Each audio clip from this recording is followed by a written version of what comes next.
The 19th and early 20th century was a bustling and happening time for the occult and, well, mysteries in general.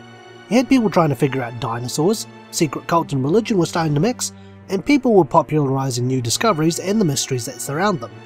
People were starting to take more interest in what lay beyond the stars, as well as what lay hidden in remote parts of the world, and there was a surge in fictional stories around the time. These stories tended to blend the unknown with beliefs and viewpoints shared at the time, and usually added in horror and fantasy elements. One such writer of these stories was HP Lovecraft. Lovecraft created what is known today as the Cthulhu mythos, and a lot of his works used elements such as settings and lore, fitting around the monsters and themes he's introduced to us. While Lovecraft wasn't all that popular during his time and died in poverty, he is now regarded as one of the most influential authors of the 20th century because of his work. This game, Call of Cthulhu, isn't directly based off one of Lovecraft's stories, choosing to base it off the tabletop role-playing game. Nonetheless, this shows the influence that Lovecraft's work has today. Call of Cthulhu is a first-person adventure game with an emphasis on investigation and stealth. In Call of Cthulhu, you play as the war veteran turned investigator Edward Pierce. Business isn't really booming in Boston in 1924, and Edward is now spending his days drinking alcohol. Mind you, prohibition was in effect at the time, that time when America tried to ban alcohol, because that, really works, and taking sleeping pills. After a nightmare wakes him up and readjusts to his surroundings, he gets a client. His client, Stephen Webster, would like Edward to find out what happened to his daughter Sarah Hawkins. Sarah was a painter who mysteriously decided to burn down her house along with her husband Charles and son Simon. Before she died, Sarah was starting to show some unusual behaviour, and Stephen thinks that there's more to it than the police is letting on and wants to understand why she did it.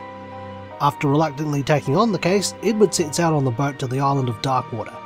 Little did he know that a simple case would turn out to be much, much more. But is the game any good? Find out in The Good. The game's setting is certainly one of its strong points. A fishing town in the 1920s featuring weird things from the sea and unexplained deaths. This fits Lovecraft's work alright, especially parts from The Shadow over Innsmouth, a story set in a similar setting. This tying in with the game's story and locations such as an asylum and an underground hideout made it so I wasn't really bored during my time with the game. Call of Cthulhu also has sequences where you experience parts of the story through the eyes of other characters aside from Edward. Each of these characters have their own strong points and thoughts of the weird situation happening around them. I also like the investigation sequences in the game. Throughout the areas that Edward visits, he may need to reconstruct a scene to better understand what's happened. By understanding what's happened, Edward can also learn a little bit more about the forces in play, and this can help when he talks to people. As Edward investigates, he earns character points which can be invested into his skills.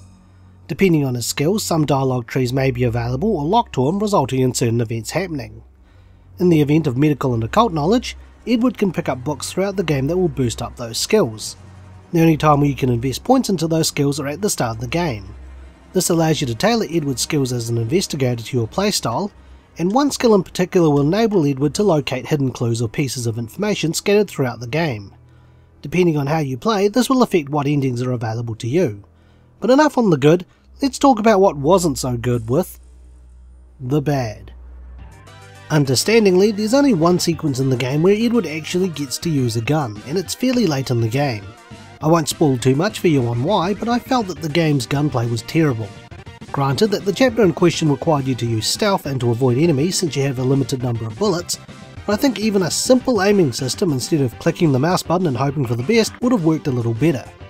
It would have been nice to see Edward use his strength stat to maybe knock out or hide certain enemies as an alternative to using it only in dialogue and choice options.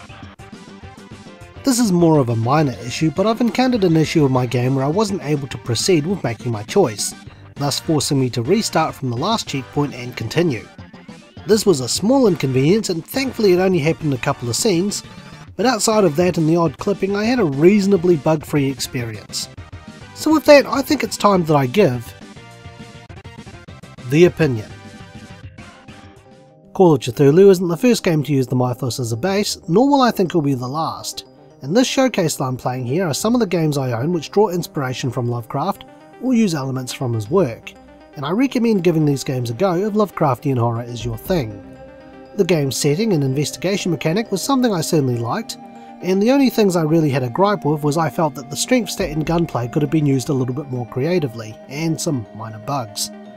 The game doesn't go out of its way to make you some sort of fearless superhero either, and I think that's one of the aspects of Lovecraftian games I enjoy. Your characters are pretty down to earth, and when you're dealing with elements of the mythos, which is generally something outside of human comprehension, there's that real risk that you might go insane from it, especially with some of the stuff that you see.